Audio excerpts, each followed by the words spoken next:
My worst fear. My fear is actually the dark. So heights, I would say.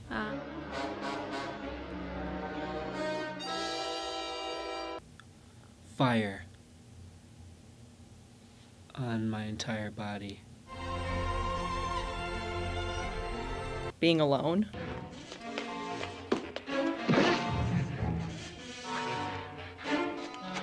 My worst fear will have to be spiders.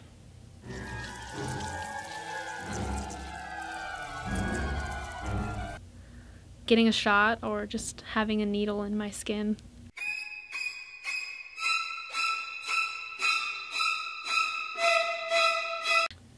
Hell.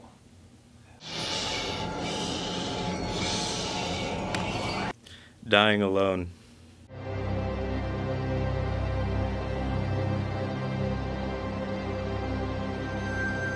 This one recently developed earlier this week. The amount of bees and seeing them all like clumped together.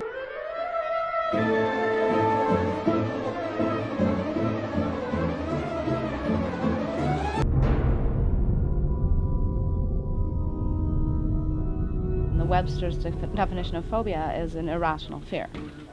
So there's a part of anthropology that studies how we are humans as animals, primates, mammals specifically, and how we came to be Homo sapiens. And we grew up in both the savanna, the grasslands of Africa, and in the jungles.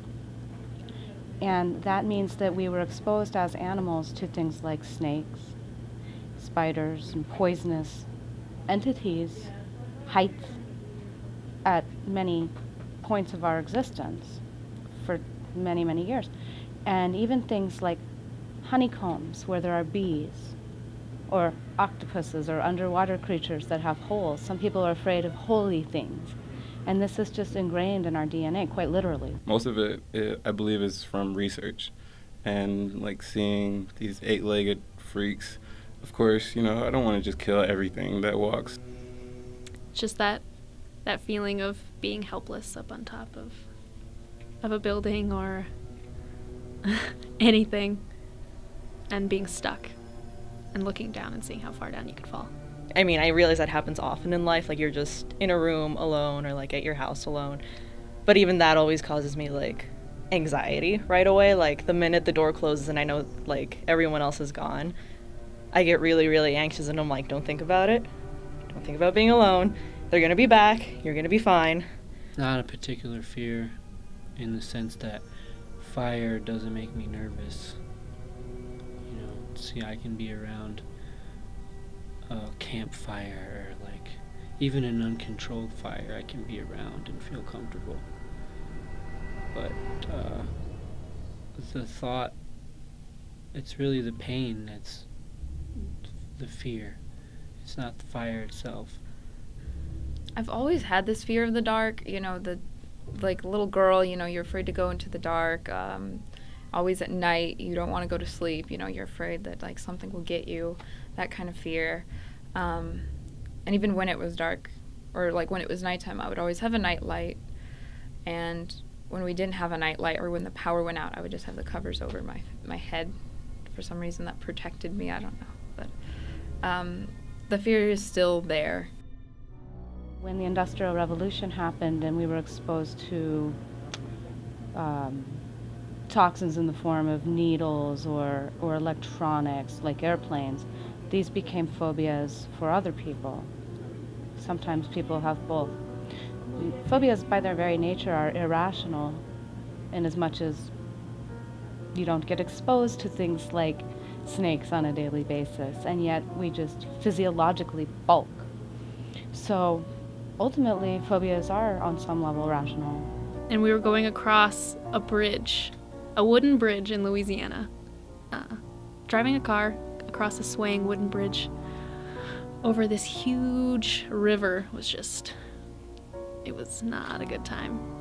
It's pretty intense. Being a child and seeing that, and your parents are freaking out as well, is just kind of like, it's otherworldly. Just that moment of the pain and knowing, like, It's not maybe so much the pain as it is the terror and the horror of knowing that that's what's happening to you at that exact moment, and knowing also that you can't stop it. If I was watching it alone in the dark of the room, I would be more scared.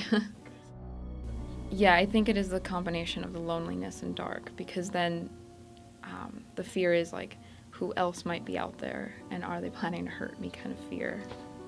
I feel like it added to my fear more than like helped me, just for the fact that like, you know, most spiders aren't really found commonly in like urban areas and stuff like that. But with me doing a lot of research and stuff like that, it kind of made me more vigilant, positive note, but too vigilant. The reason that fire became at the frontal lobes of my fear was because I saw a movie where a man was burned alive. So yeah. Even if it's just a quick second, it just feels like it's in the movies, like it's always. It just feels like it takes forever, and then it just looks exactly how it looks in the movie, and it's not. But just being afraid of it makes it that much worse. It makes it feel like it's true.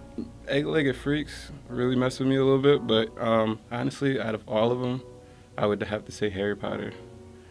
And not just because they were huge, but he talked to me, which made it even worse. I'm like, no, I just didn't like that at all. Like, it sent chills down my spine a little bit.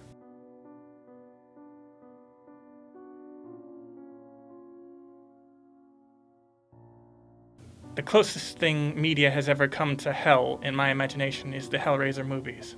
But actually seeing how that would happen and seeing the terror in someone's eyes presented to me on screen made it even more of a, wow, I really am afraid of that. When I watched the documentary on the man that crossed the Twin Towers, I couldn't. I had to pause it, take a deep breath, make sure that I wasn't there, confirm that I was still in my room. All these movies, especially like in Disney movies now I think about it, like somebody's always dying in a terrible way. Like, like Ursula getting impaled by a boat and struck by lightning right afterwards. It's like, oh, you died unloved. Good luck with that. Like, I need to go find someone and feel not alone, or call someone, or get on Facebook and like see that there's people out there. As strange as that sounds. To be with people who are technologically savvy indicates wealth and status. That's evolution, right? That's humans as an animal. To have access to the wealthier mates will require having access to social networking at this time.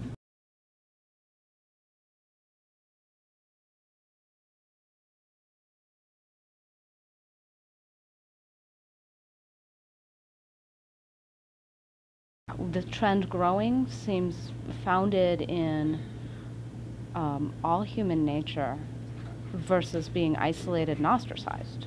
And no human behavior should be dismissed. We're really neat animals.